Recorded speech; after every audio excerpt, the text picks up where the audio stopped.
Hi, this is Richard C. I'm a math tutor here at Wyzant. I'm answering a question submitted by a student. Looks to me like the student might be in algebra or pre-algebra. And it's a nice little word problem. So let's take a look. Okay.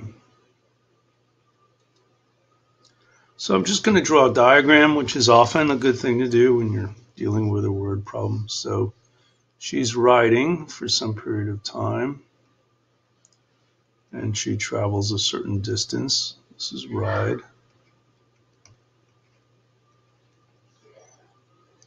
And then she walks for another period of time, a certain distance.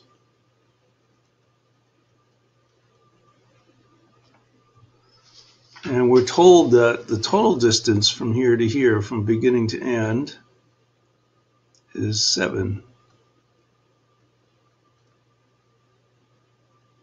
So altogether, she walked traveled 7 miles.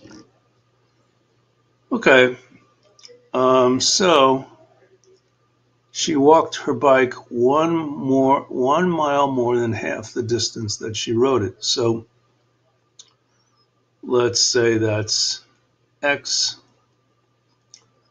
That's how far she rode it. She walked for 1/2 X plus 1. So 1/2 X plus 1. Okay. Let's just double check it. So she rode her bike and she walked her bike and she walked it one more than half the distance she rode it, and the total is okay. So we can solve this now.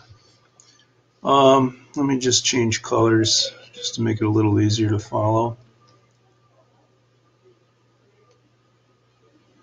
Okay, so we're going to call that X the way it is before, but this is going to be 7 minus X, right? Because whatever X is, she traveled 7 miles in total, so the walk must be 7 minus X. And then we'll just set up an equation.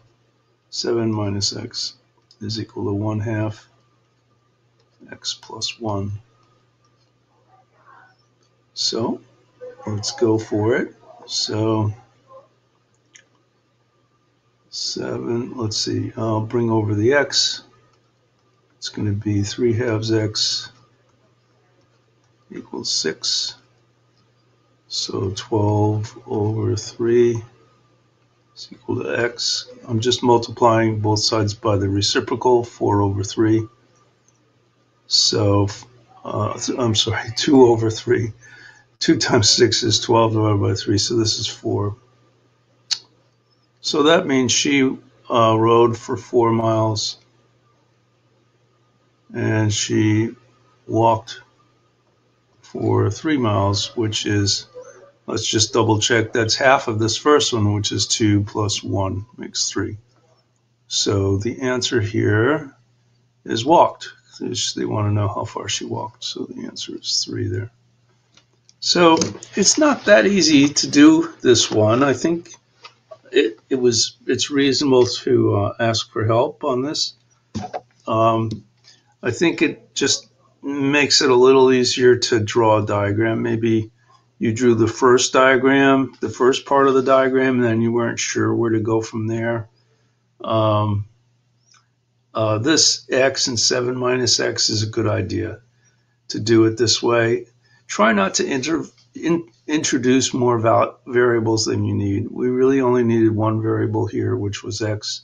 Sometimes people will call this X and this Y, and then they end up, making it a little bit more complicated. This bottom part would look like X plus Y equals 7, and then they're faced with a system of equations and they don't know what to do. So that would be my tip. 2 tips for this one. One is draw a diagram, and the other one is don't introduce any more variables than you absolutely need.